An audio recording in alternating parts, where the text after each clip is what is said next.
Update 3 for Payday 3 is finally out, and when I say finally, I mean about a month sooner than I was anticipating, as it appears as if that solid live service update cadence has now been achieved. Just a week and a half since I was digging into the legacy heist, I now have a brand new mainline narrative DLC heist, weapon pack and cosmetic set to sink my teeth into.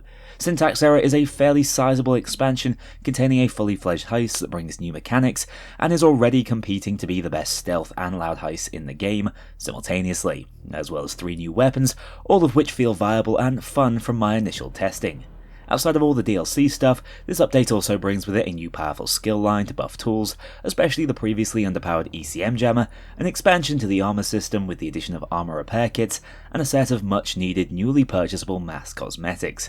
And remember, you don't need to purchase a DLC to try out the new heist, just join a friend's lobby when they host it like in Payday 2. Admittedly, I still think the system needs work to be as accessible for the community as it once was, with the addition of a proper CrimeNet style heist browser being a great first step that I'm still campaigning for. Oh, and this one is great for us special edition owners, but goddamn you'll be wincing at the shelf price. In any case, sit back, relax, and enjoy my review of Update 3 and the Syntax Error DLC. Let's start with the new heist review, shall we, as we pick up on the Bad Apple campaign, likely centered around closing in on John Concord, the last remaining anti-Payday conspirator, who we've just found, courtesy of our boy Locke, is actually the ex-CEO of Murky Water. He now owns a defense contractor named Treaty, who are linked to the drone tech the gang intends to steal in the Syntax Error heist. From this, I'm happy to announce that Locke is back in the gang properly. I was wrong about his role, and I'm now excited for the direction this story is about to take. Most of you, though, will be much more interested in the actual mechanics of this heist. The setting is top tier. Hunters Point, a built-up commercial district surrounded by greenery that houses the Scry Digital offices, a data storage firm protected by Wixia's cutting-edge AI security system under the acronym SINS, known to its friends as Johnny. As we step down from this New York setting and into the bowels of the data center, we exchange that urban office environment for a colder, more high-tech setting with distinct lighting and highly metallic sheen. One thing I found this heist do incredibly well was progress between its settings to vary up the gameplay and visually drive the direction of the heist. In essence, it's 3 heists rolled into one: an office takedown, a data center breach, and finally an urban park firefight.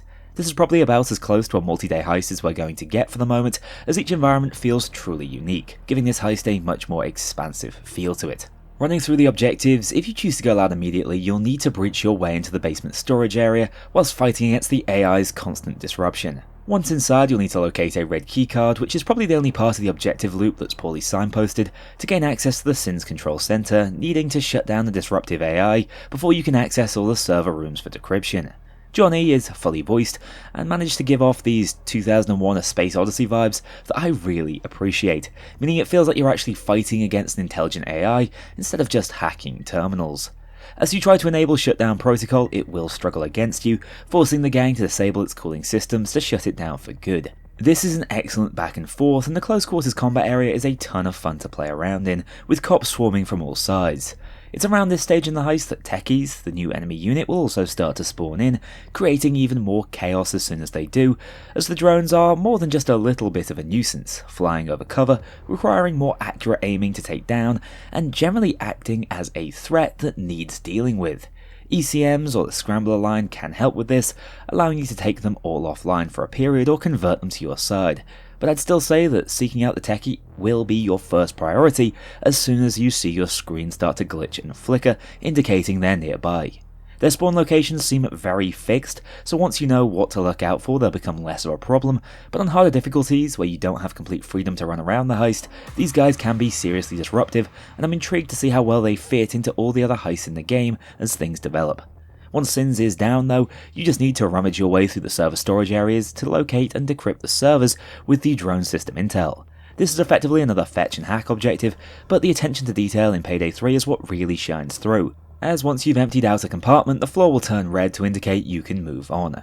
Eventually, you'll have extracted all the necessary drone data into a single heavier server, allowing you to bag it up and head to the escape. The incorrect servers are your bonus loot on this heist, meaning you can scan them all for full completion. Unfortunately, escape on this heist is a microcosm of the whole Payday 3 experience. Tons of potential, poorly executed. I love that you blast your way out to the surface, heading into this densely populated and picturesque looking park, with the objective changing to clearing the park of cops.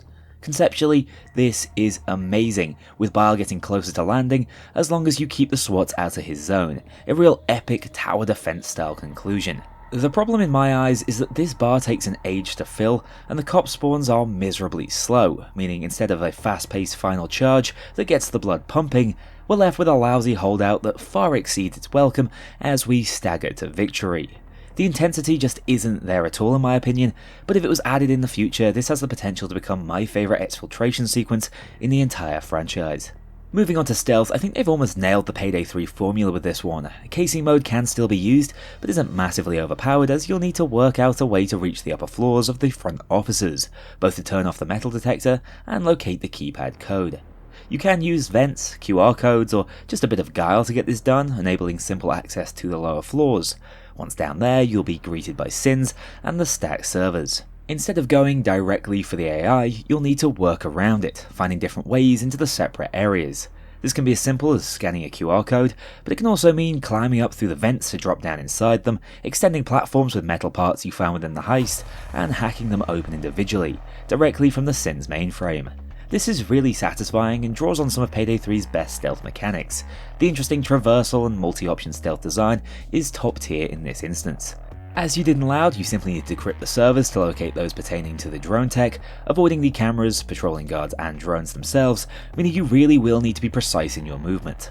Once all three are confirmed, you simply need to head up to the entrance once again and secure the loot with Twitch waiting by the office. I think it's a bit of a shame that stealth doesn't force you through the cool park environment, but it really does excel down in the close quarters corridors of the data center and office building, so I'm not surprised to see that be the focus of this one.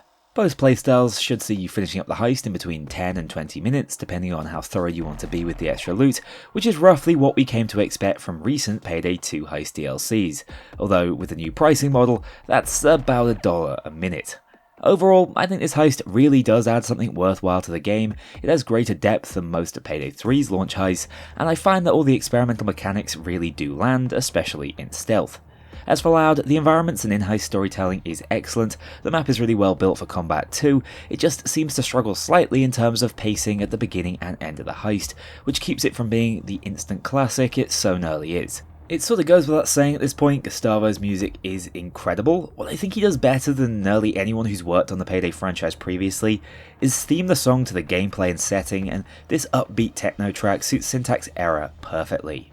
So, that's the heist. What about these brand new weapons? Well, unfortunately, once again on the build I was playing, I was a few skills short of a competent setup to make these guns work at their absolute best. But even without grit or edge, I can already tell that all three are viable and do a good job of expanding their respective weapon category options.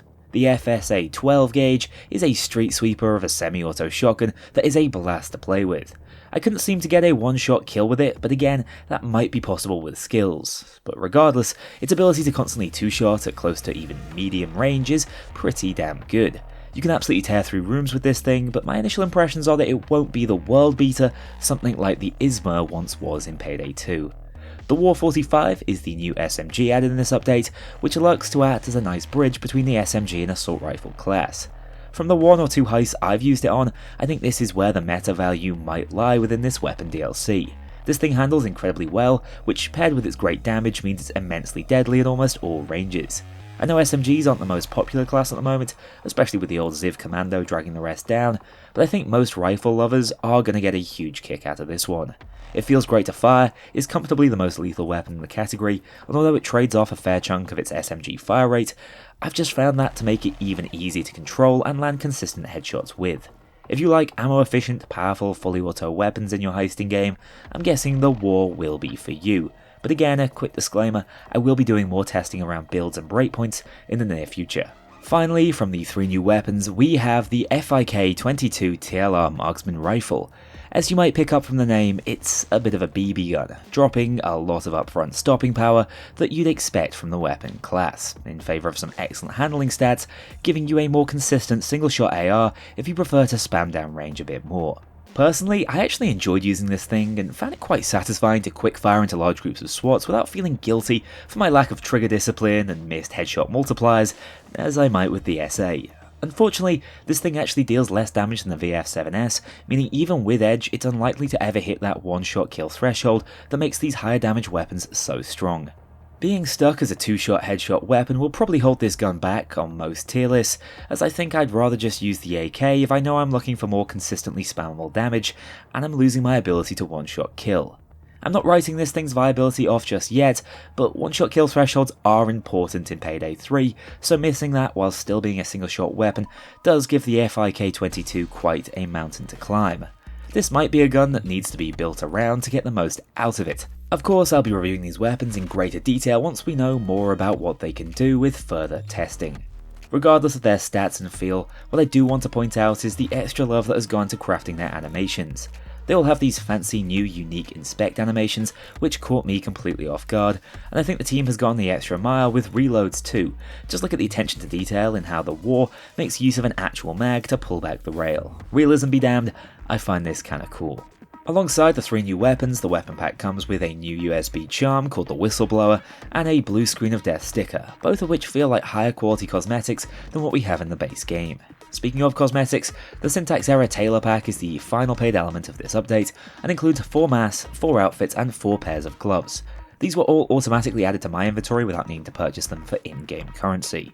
The masks include the Animated Overlord and Commander 53, both of which are just a higher level of quality than anything else we have access to in the game at the moment, as well as the Sinister Beta Test and already iconic Poindexter. These are all incredible, but as with the other preset masks, I was disappointed to see that they couldn't be customized at all. I get why when so much work has gone to their base appearance, but I think the loss of customization is symptomatic of Payday 3's more general issues, unfortunately. The outfits I'm not sold on across the board. The more general civilian looks of Disgruntled Worker and Urban Runner don't do a whole lot for me, but Mr. IT is amusing enough, and the Digital Ops outfit is bar none the best in the entire game, so if you don't mind sifting through the rest of the tailor pack, there is a gem in there somewhere. The gloves are also just fine, in my opinion. I like the lore and world building we can get from their descriptions, but there's nothing here that would move the dial on a purchase from my perspective, if I wasn't already sold on the brilliant masks and Digital Ops outfit. Overall, where do I fall in this DLC? Well, whilst I wouldn't call this a full review, my initial impressions are that the weapon pack is a clear winner. The heist is excellent, although I'd recommend you try it out first via a gold or silver edition owning friend before purchase, and the tailor pack is only something I'd pick up if I thought I'd get a whole lot of wear out of the mass and Digital Ops, as they're doing all the heavy lifting here. Price-wise, the Syntax Error bundle is $17.99, the heist alone is $9.99, the weapon pack is $5.99, and the tailor pack is $4.99. Man, that's quite expensive.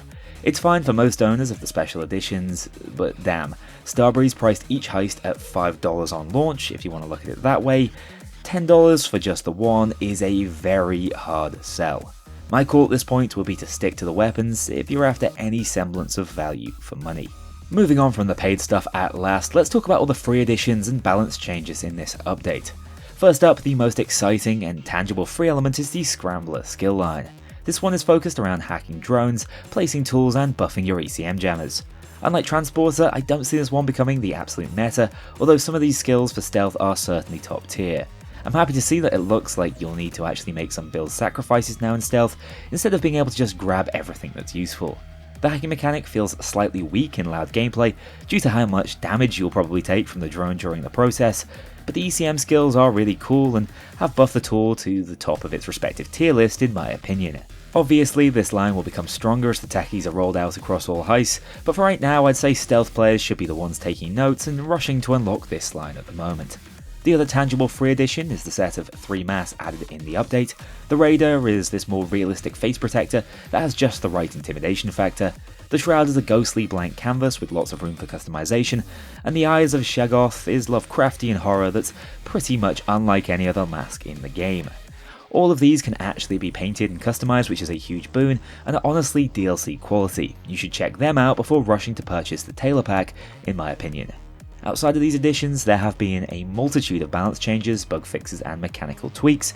First and most impactful, armor is once again being looked at with the addition of armor repair kits to try and balance out the necessity of bringing armor bags on heists.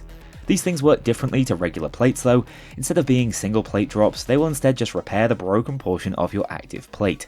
This can be the flashing red damage or dull blue damage that can't be regenerated normally, meaning they're useless when out of armor, but still highly useful when trying to stay topped up. They drop via hostage trades, just like first aid kits, with repair kits now dropping for every other trade, or from killing bulldozers, which is an excellent change we've all been asking for. In the future, we'll also be able to find them placed around heists. This is a massive buff to civilian-focused builds, making use of Manipulator, so keep that in mind.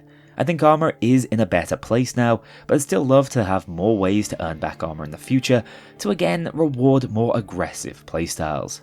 The other sizable change is to the game's difficulty, with enemy rebalancers that are particularly focused towards overkill. The FBI van is being buffed so that most special units will spawn even more frequently when it's active. Specials that deal direct health damage, such as tasers, grenadiers, and cloakers, are having their damage output increased to place more pressure on your health instead of just armor, meaning medic bags are also being passively buffed. And the spawn cap on specials is being increased from 2 to 3 on overkill, meaning you can expect to run into more special enemies in one go. It's probably smart that these changes are being focused in on the overkill difficulty, as I think most would agree that the toughest difficulty still isn't hard enough for experienced players, but the game does still have a fairly steep learning curve, so it's better not to fire shots at lower difficulties just yet. Hopefully this will make overkill loud less of a walk in the park for well-drilled crews. Sentries are also being, I would say, buffed, with their pickup time going from 2 seconds to 1 second. When they overheat, they'll now take 2.5 seconds to regrab instead of 2 as well, which means you're better rewarded for keeping a close eye on the status of your sentries, and they're now easier to reposition. Collateral control, one of the weakest skills in the game, has been buffed to include environmental hazards and protect civilians, meaning no more fire extinguisher incidents, and my old solid hostage build will no longer make me immune to all dozer damage, although you still won't be staggered. I've noticed some small auto-aim setting tweaks for controllers. Do let me know if they made a noticeable improvement, as I know this is a serious concern for console players. And finally, they fixed the microcam clip on Touch the Sky. Slowly, the Payday 3 cheese is being melted out. Overall, this is a nicely balanced patch with admittedly slightly more focus towards DLC owning players. Syntax error and new weapons releasing alongside it will undoubtedly be the primary focus of the update. I think it's a shame that free players didn't receive at least one new weapon to play around with, as the release arsenal really has gone stale, but hopefully that will be addressed soon enough. I'm impressed by how quickly this update has been brought together. It's starting to look as if Starbreeze have a handle on the updating process, and I'm hopeful this will become the new normal. I'm looking forward to playing this update with you guys live later on. I hope you've enjoyed the video. Let me know if you're considering a DLC purchase already, or if you need to see more free content thrown our way before you'll be getting your wallet out again. Those prices really are quite steep. Take care, and I'll see you all very soon in the next video. A huge thank you to my dedicated Patreon backers. If you want to join this crew in going infamous, check out the link below and pledge as little as $2 to see your name in the credits, or get 24-hour early access to future videos and vote on upcoming content. Take care, I'll see you all soon.